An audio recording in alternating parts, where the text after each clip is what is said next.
aspirants, welcome to Daily Chronicles by Abhiram IAS Academy. In this Daily Chronicles, we pick up the most important articles for UPSC, TTPSC and APPSC, and we explain in a comprehensive detailed manner which is useful for both preliminary and also for mains. So as part of that, today's our articles are, let's talk about the elephants because today we are celebrating the World Elephant Day. Every year, 12th August, we celebrate World Elephant Day. And let's talk about Mecca Collective Defense Agreement. This is a trilateral agreement between three countries. Let's see what are those three countries and what is the significance. And let's see about the creamy layer for SC/ST reservations. Let's talk about what is a creamy layer and let's know the creamy layer implementation for SC/ST reservations. And let's also talk about SC/ST Prevention of Atrocities Act 1989. And also, let's go further and speak about India's LPG dependence on the US. And lastly, let's talk about phone logged loan default. Chalo, let's see our first article for the day. Our first article is about the elephants. Why? Because today we are celebrating the World Elephant Day. See, in UPSC, there are certain questions which are being asked about the species. As part of that, there will be some questions like where a species will be given, like for example, elephant, and he will try to ask here the characteristic features. So, and also the category where it is mentioned.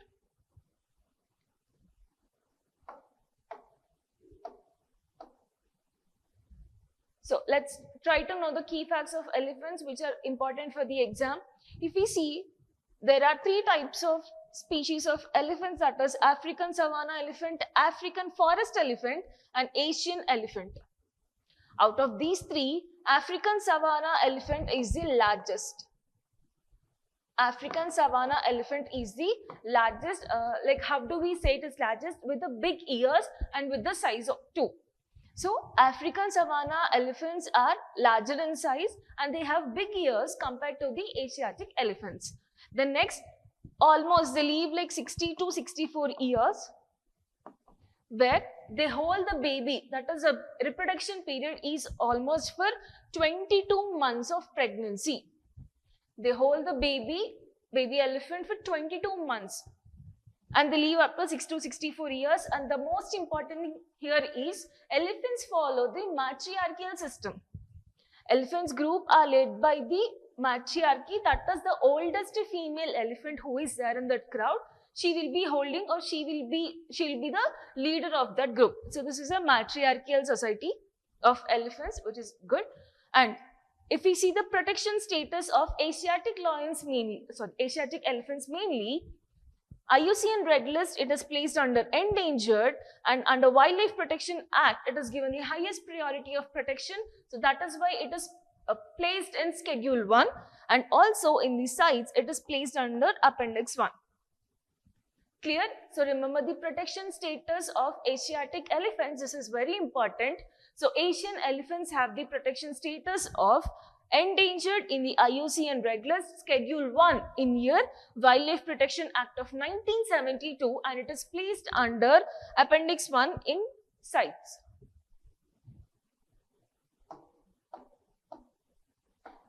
Now, let's see, like for example, to write in mains, if they're asking about the threats, the major threats related to the elephants, these 5 things you can mention.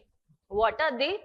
Elephants are basically killed for their trunks, right? For their nice, white, shiny trunks, they are being killed. So that we call as poaching. Illegal elephant killing for their trunks. That is called poaching. And also, when they're trying to destroy the forest, that is their habitat, basically elephants live in the forest. So now, if we are destroying the forest, what will happen? Automatically, elephants won't be getting the food. So they will die automatically. Now, habitat loss and fragmentation is one of the cause, and also human-elephant conflict. If suppose elephants are staying near to the forest, people are staying near to the forest, and if elephants are trying to come, what we generally think, they're trying to come to harm us. So the conflict between human and elephant is increasing a lot nowadays, where elephants are becoming aggressive. Why? Because the humans are destroying their habitat, and that is why they are becoming aggressive towards us. So nowadays the human elephant conflict is increasing, and also due to climate change also they are unable to reproduce more. The reproduction rate of elephants has been decreased a lot. And finally, the captivity and mistreatment towards the elephant. Nowadays, you can see elephants are becoming very aggressive towards us, because the most important thing is that we are poaching elephants for their trunks. We are killing them. And I remember in the year of 2022 or 2023, around in those areas, in those period of time, pregnant elephant have been killed. Okay. And with respect to that, a question has been asked immediately in that year in UPSC. Okay, so these are the things which are happening.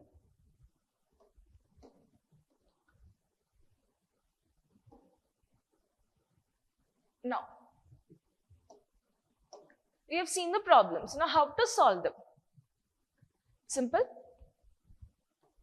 So, for these things, basically, Government of India has been introduced some schemes related to the protection and conservation of elephants. First one, which we introduced in the year of 1992, we started Project Elephant. We started Project Elephants. Now, what is this Project Elephants? This Project Elephants is to protect the elephants, and along with that, as we are destroying the habitats and fragmentation of the elephants, now this Project Elephant is aiming for protection of elephant along with the corridors protection of elephants. That is the habitat and the place where the elephants do live. Okay, so Project Elephant, which has started in the year of 1992. And second one, Project Rehab, that is bee fencing. So what we're doing here is, bee boxes along the forest boundaries deter the elephants and reduce the human-elephant conflict naturally. Wherever the elephant habitat will be located, there we are trying to keep the bee boxes. Okay, now what does this bees do is, when a human is coming or when a human is creating the disturbances in that areas, bees go and bite them.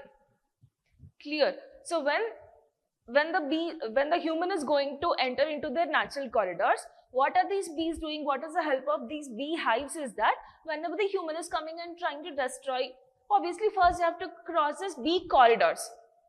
So what they will do? Bees will go and sting you. Clear? That is the thing. Project Rehab bee fencing for protection of elephants.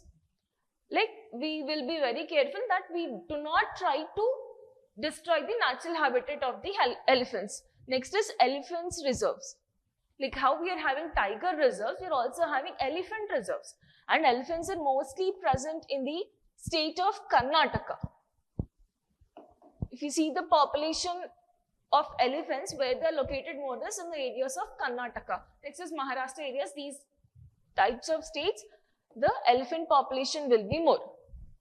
So around 33 elephant reserves are there till today around the 14 states.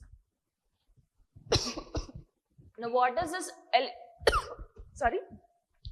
what does this elephant reserves do is that we keep a place separately for elephants for the reproduction and for the safety of the elephants, so that no humans enter into their zone.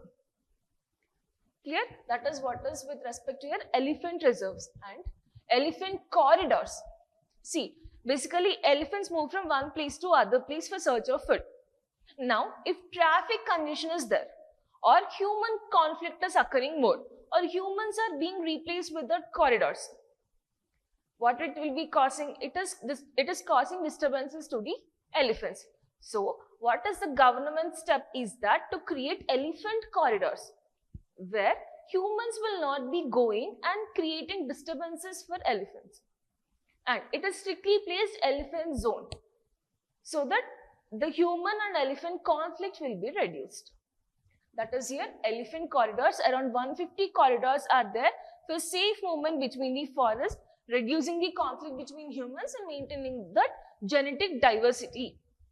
Next, legal protection. As discussed, it is placed under Schedule 1, and also it is given the highest protection.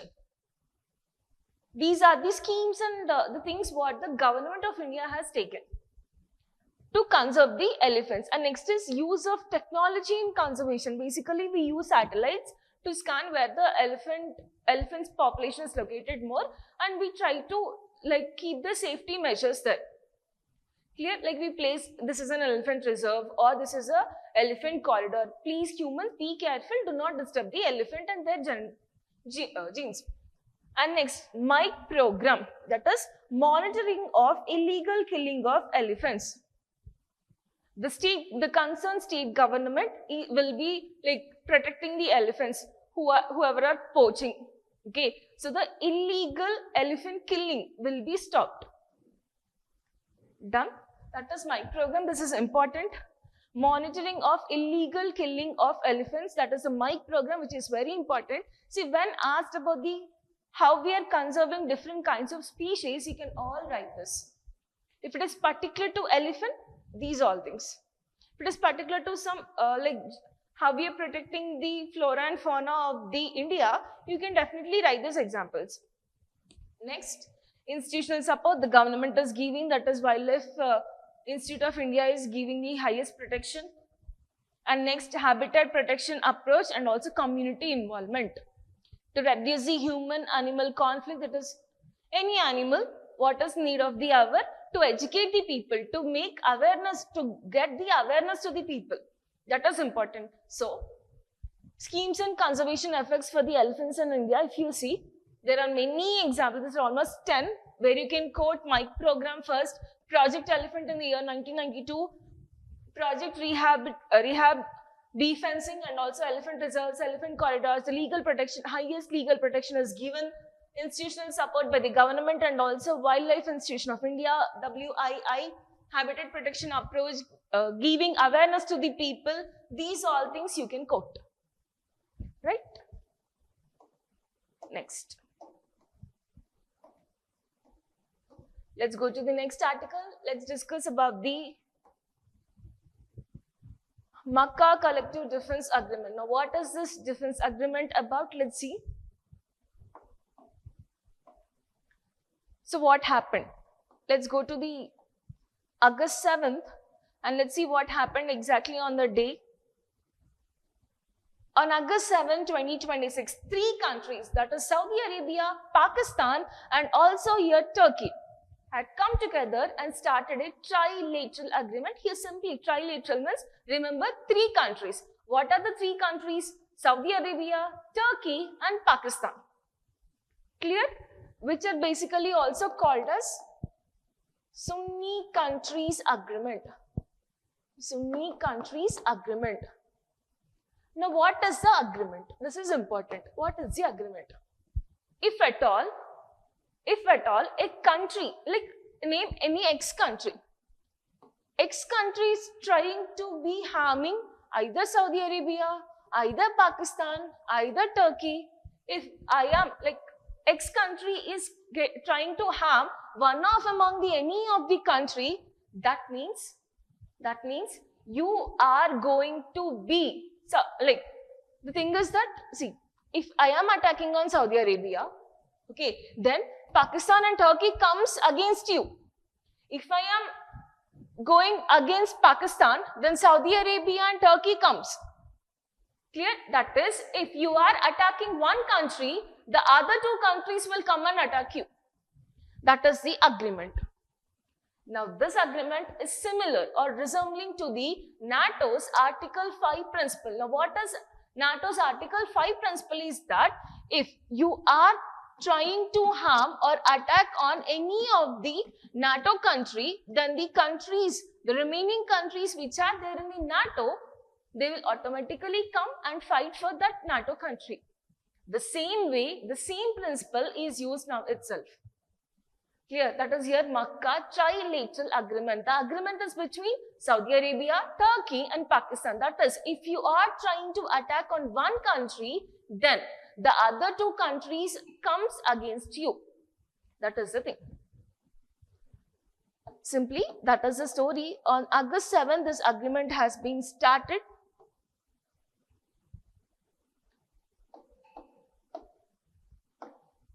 So, Pakistan, Turkey, Saudi Arabia. Now, what is importance or what is significance of each state? Why these three groups have come together? I'll tell you in a story model C. Pakistan is the only nuclear armed state of all the Islamic states. Which states are following Islam? Among those countries, Pakistan is one of the Islamic state and only Islamic state. Pakistan is the only Islamic state which is having nuclear armed capacities. And next, if you talk about Turkey, Turkey is one among the NATO member. One among the NATO member. And next, Saudi Arabia, if you see, it is having largest economy. Clear? See, the three countries' significance. One country is having nuclear arm. One country is having nuclear arms. The other country is a member of NATO. And the other country, that is Saudi Arabia, is the largest economy country. One is having nuclear arms, one is a member of NATO, and one is having the money more, that is economy more. Now, these three countries come together and form an agreement.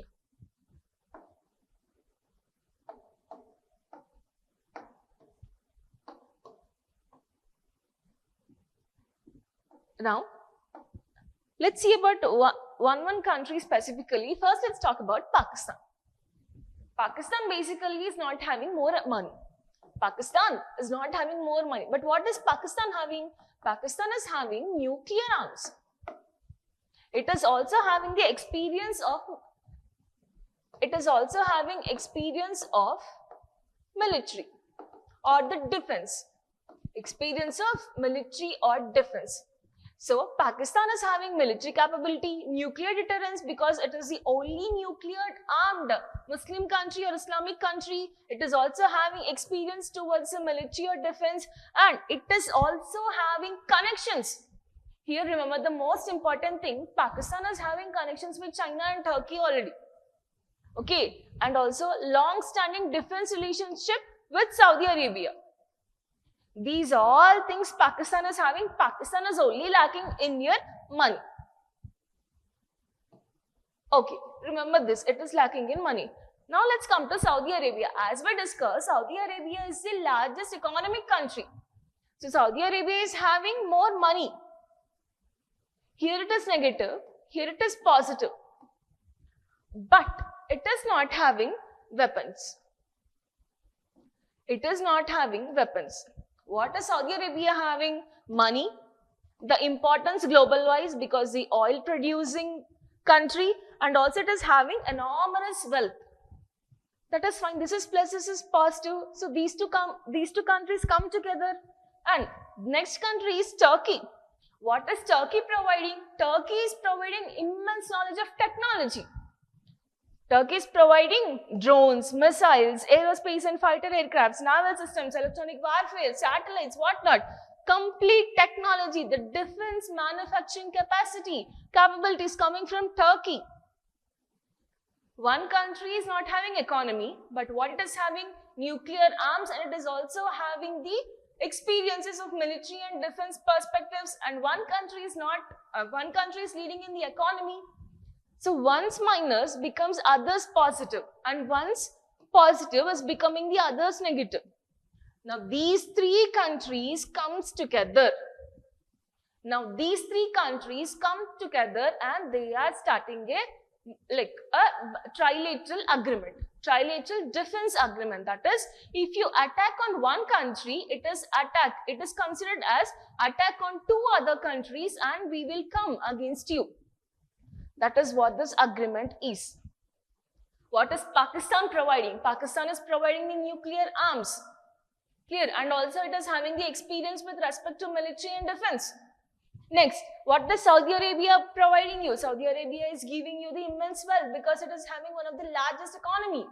And next, what is Turkey giving you? Turkey is giving you immense knowledge with respect to technology and also defense manufacturing capabilities. Now, these three countries come up together. Now, the most important thing for the exam is why India should take care of these, why should India care of this agreement? Now, here comes the answer. See, you remember Pakistan is friend of China, Pakistan is friend of Turkey. China is our neighbor. We share the border with China. We also share border with Pakistan. We are sharing like border with Pakistan and also with respect to China. And these two countries are our neighbors. You know, what is the conflicts going on? Border management crisis, border management is not there properly, right? And the friendship is not there properly in between these three countries. And before, Saudi Arabia is very good friend of India. Okay, India is having economic interest with respect to Saudi Arabia, and Saudi Arabia is very good strategic partner to India, and also security relationship with Pakistan. Now, Saudi Arabia is holding security relationship with Pakistan also. But now, what is the thing? Saudi Arabia needs security. Now, this pact, there will be creating a challenge to India also, because they have been created an agreement, that is a trilateral agreement. If you are harming Pakistan, then automatically Saudi Arabia also comes. But already Saudi Arabia is a good friend of India. Let's see how the relations of Saudi Arabia and India changes from now. Now it also becomes potentially stronger Pakistan influence rather than towards the India. So it creates the possible complications for India too. Right? On the one side, Pakistan, which is friend of China. Okay. And India is sharing the border dispute between Pakistan and China. The other side, Saudi Arabia. Saudi Arabia, which was having good relations with India. But now, as the Saudi Arabia is also involved, now all the agreement is all about, if you're coming to attack on one country, the other two countries also comes together. Now, if Pakistan is harming or we are like anti towards Pakistan, then there are chances that Turkey, China and also Saudi Arabia will become the enemies to us, or the relations between these three countries may change. That is the thing. But what is the need of our? The need of our is the neutrality, because Saudi Arabia too needs economy. Almost India is giving more economy to the Saudi Arabia. So balanced interest driven approach, because Saudi Arabia needs, we are having the largest market. So Saudi Arabia needs all more Indian investment, Indian market and the technology, skilled manpower. This is what India gives to Saudi Arabia. So that is why Saudi Arabia should maintain the neutral agreement or neutral relations with both the countries. That is the thing with respect to Makkah Trilateral Agreement. Now, moving to the third article. Third article is related to creamy layer for SC/ST reservations. You know what is creamy layer? Like when you apply for your UPSC 2, it generally asks whether you are coming in your creamy layer or non-creamy layer. Yes, if you are non-creamy layer, then it asks for the certification.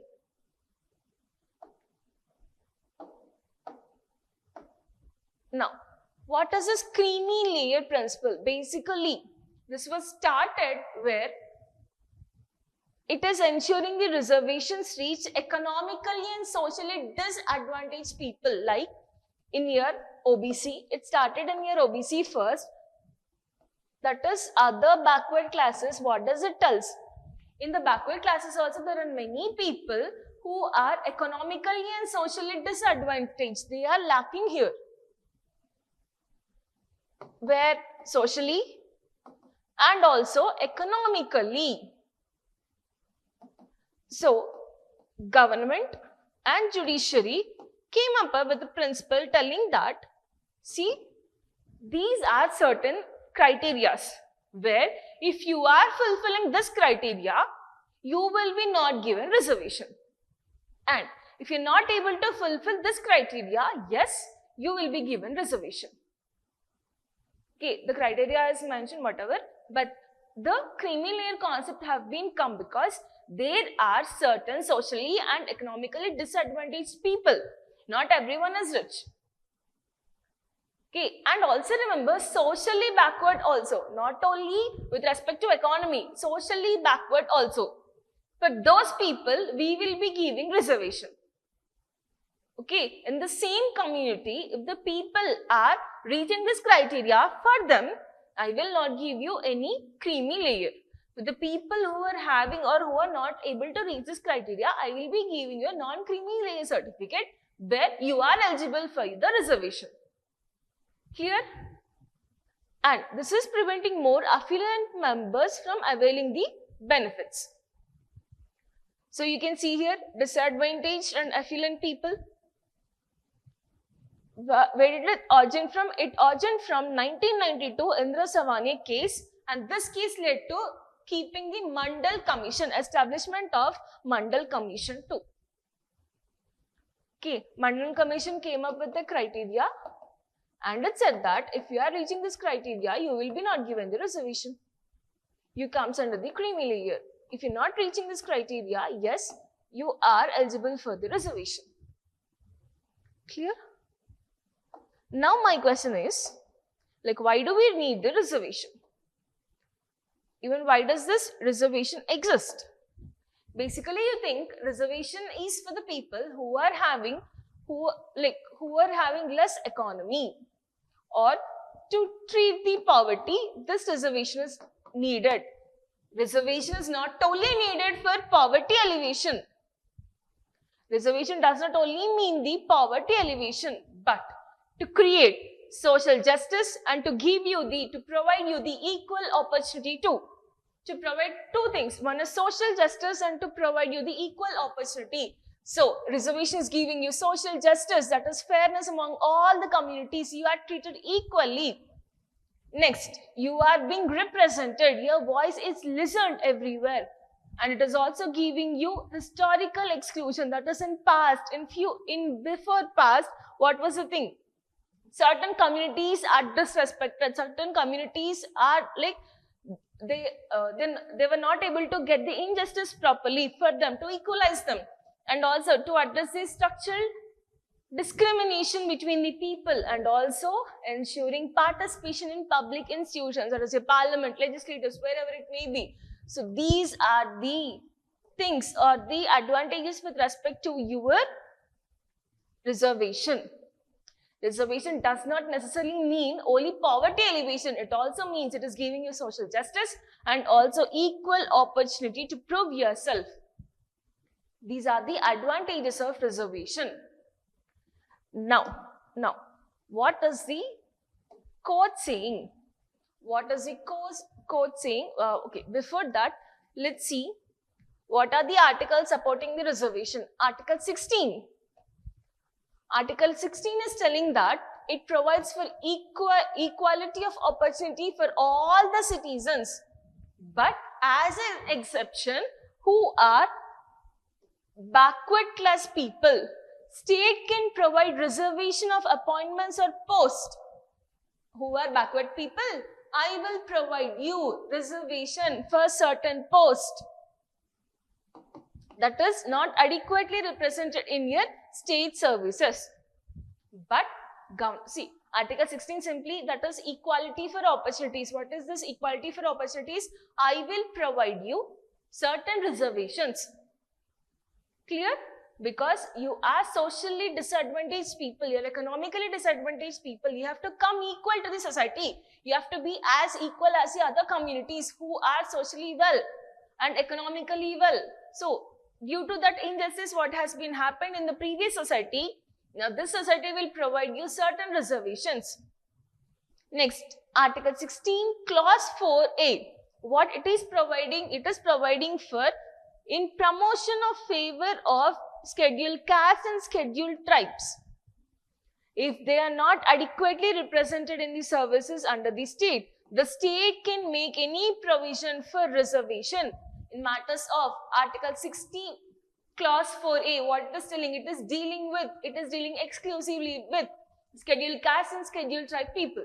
Okay, next Article 335. What is the Article 335 mentioning is that it recognizes that special measures need to be adopted for SC and ST people for the services. They can claim the services and posts. That is indirectly telling that yes, the state will give the reservation because I have to make them equal to the other communities. Done. These are the articles supporting the reservations. Okay, this is what you have seen. Now, is this reservation now itself, did it start just now? No. Pre-independence time it has been started, like it started with the Communal Award of 1932, where B.R. Ambedkar comes and he says that we need separate electorates for depressed classes. But Mahatma Gandhi tells that no, if you separate the electorates, then people will be separated too. That is nothing but dividing the India. That is nothing but dividing the India. Don't do that. Then what we can do? We will keep some reservation. We will keep the reserved seats. Okay, where in our legislatives. So, Communal Award comes as Pune Pact of 1932. Now, what is this Pune Pact? That is, replace separate electorates with your reserved seats. With your reserved seats within the joint electorates. This is the Pune Pact. What is the issue? Basically, Ambedkar comes and tells that, see, SC and ST community people, they are having certain backwardness. They are socially disadvantaged. They are not able to treat equally in the society. So, let's divide and keep the separate electorates for SC and ST community people. Gandhi says, no, don't keep separate electorates. Instead of that, we will keep the reservations. We will keep the seats reserved for the community. It started with your Communal Award. Now, what is the position of tribal community? Now, what is the position of tribal community? They are geographically isolated. Disposition of lands and forests. We are converting the lands and forests into the big buildings, infrastructure, and we are making their habitat to go. We are making their economy to be get lost. So, and also we are exploiting their forest. We are making them weak. Now, the voice of ST community, scheduled tribes and scheduled caste people should be listened. What is the way? What is the way? The solution is bring reservation. Not only for them, who are socially and who are economically disadvantaged or economically weak. We will provide the reservation. Now, what is the thing is that Supreme Court is telling that please introduce the creamy layer for SC and ST community people also. Because if in a family of scheduled tribe or scheduled caste, if a father is a government job holder or if a mother is government job holder, already they are getting adequate income. They have been come like an equality. There have been come an equality stage in the society. So again, why do you give this reservation status to those people or to those families who are already taking the reservation? Okay, stop. This criteria, when they are able to meet certain criteria, stop their reservation. Stop passing the reservation criteria to the next generation, because there are many people who are not receiving proper reservation with respect to the other families. So simply the topic is that Supreme Court is telling that, what is Supreme Court telling? See, please stop reservations providing for the healthier and wealthier families who are already getting or who have been already taken the advantage of reservation. Okay, if a father, like in a scheduled caste family, if already the father is government job holder, or if a mother is government job holder, or if you are having government job, okay, that means you are meeting a criteria where the creamy layer criteria of OBC is met. Now, please try to introduce the same creamy layer of OBC to even SC/ST communities also, because already they are healthier and wealthier. Now pass this reservation to the other families who are not able to receive the reservations properly. Clear? That is what the Supreme Court is telling. But what is government telling? Government is telling that, see, this is not with respect to the economy. It is with respect to social justice also. All the scheduled caste and scheduled tribe people have been socially backward and socially disadvantaged.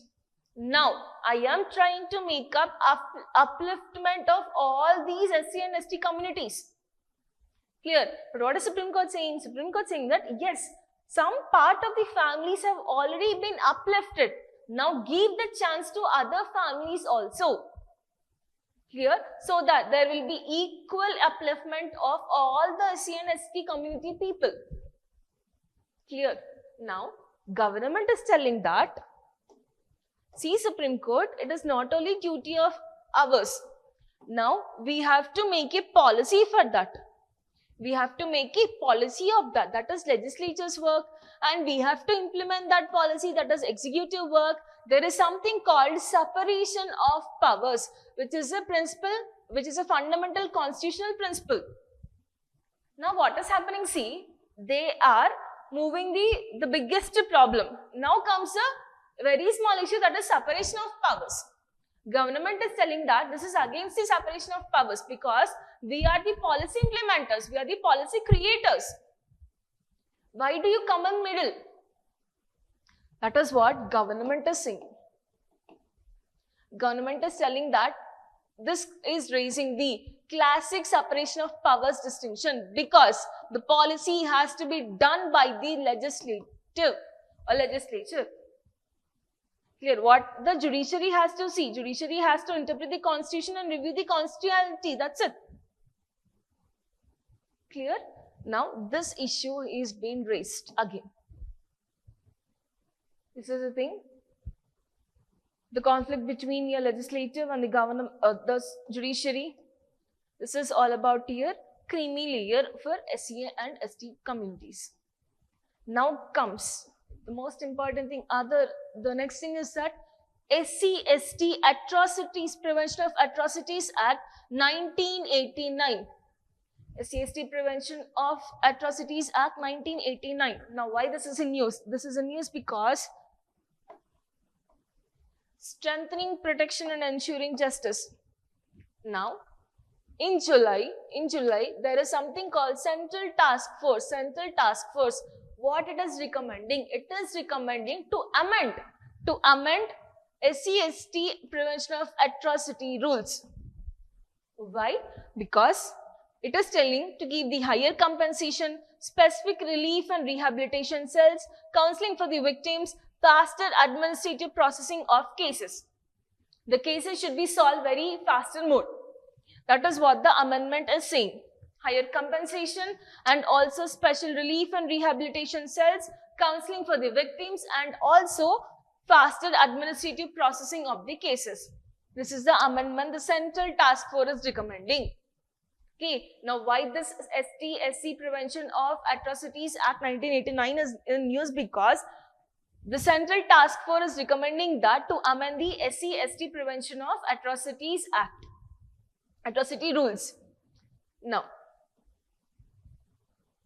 National Commission for ST have been come up with a proposal that amendments to the Act to protect tribal land also, tribal land and their livelihood to prevent the misuse of counter FIRs, and also Parliament Standing Committee is telling that there is a delay because they're not able to give the scholarships. Government is not able to give the scholarships in the proper time. Okay. These three things should be solved. These three things should be amended now. This is the thing. Okay, scholarship is getting delayed. And also inadequate special police stations with respect to the solving of the cases. Now, let's see the amendments earlier. What are the amendments have been done with respect to this act? In the year of 2015, if we see the 2015 amendment, it has been expanded the list of atrocities and strengthen the victims' protection. What are the amendments?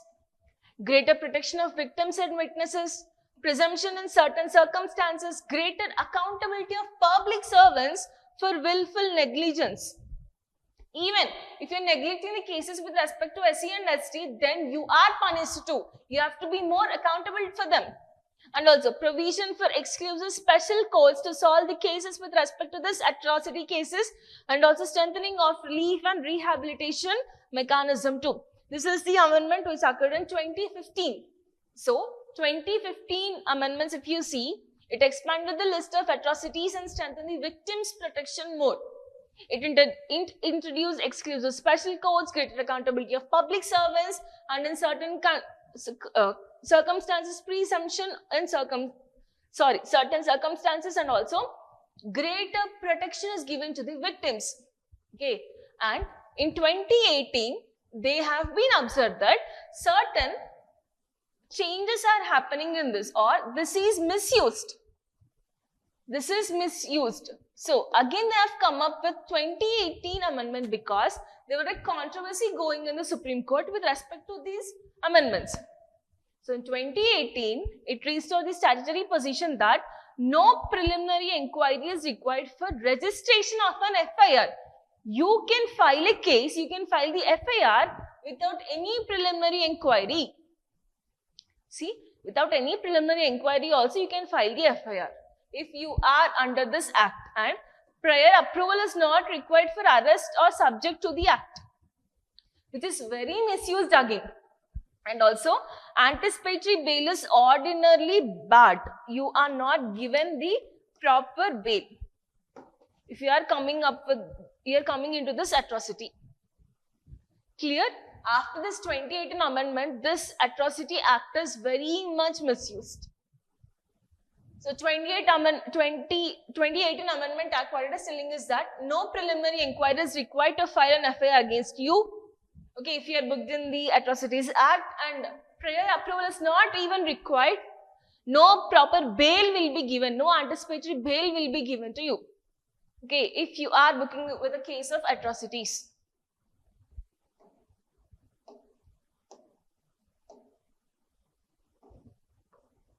Now, what is proposed now? What is the proposal?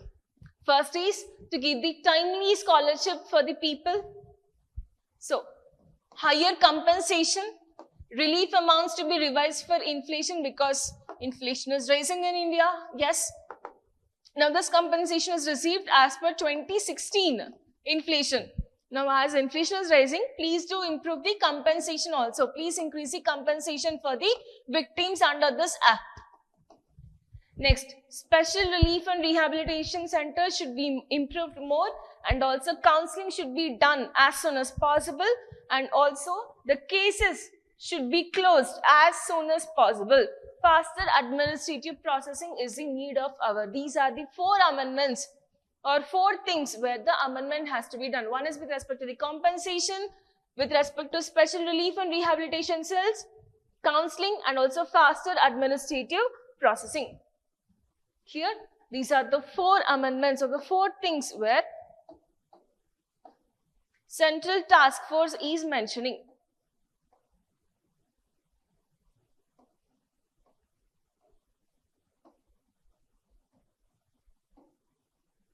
And also, what is National Commission of Scheduled Tribes is telling that, see, there are very major concerns with respect to tribal land alienation. That is, the people, the wealthier people, whoever are there, they are encroaching or taking the tribal land or the state itself. They are taking the tribal land, the forest for conversion into more infrastructure or more economy generated things. So this should not be violated.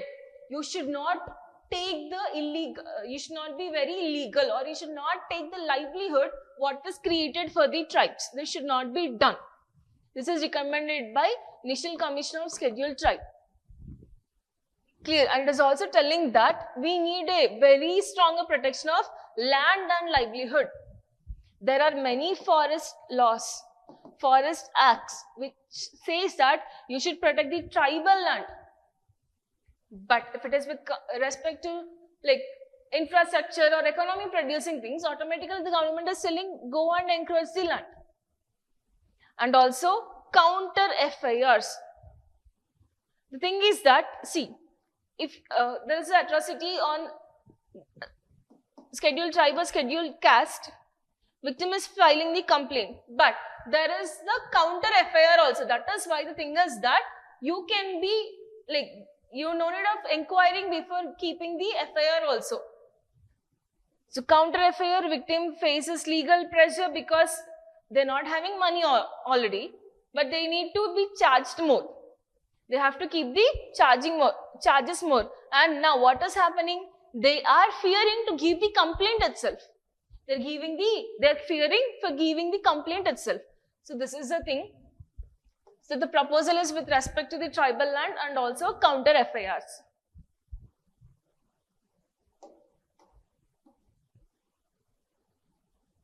Now,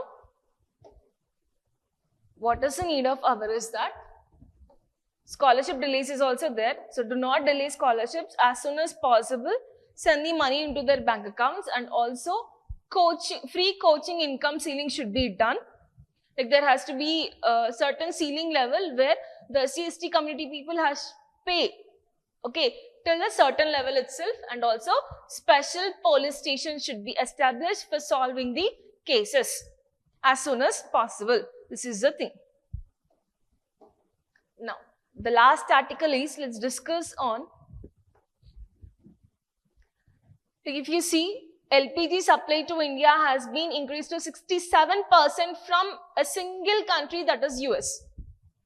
Almost LPG supply to India is increased 67% from US.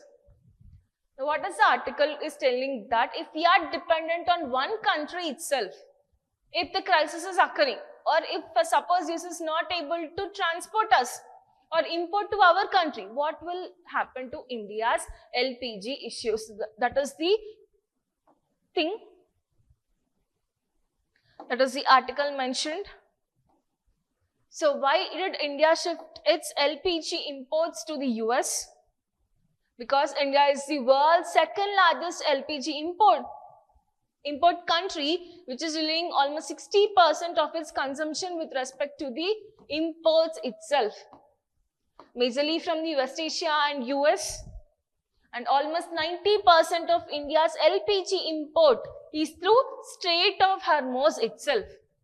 Through the Strait of Hormuz itself. And now the crisis is that if the disruption of the Strait of Hormuz is done, you have been already faced with the inflation. And also, as the Strait of Hormuz is being blocked due to West Asia crisis, see the fall. See the India's LPG imports from West Asia, it has been decreased completely. Now what is the solution? India is turning towards the US.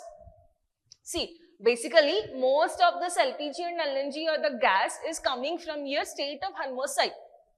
Now, if suppose the Strait of Hormuz is closed, what did we see? We have been faced the inflation. Now India turned towards the US and said that US, please import the oil to us.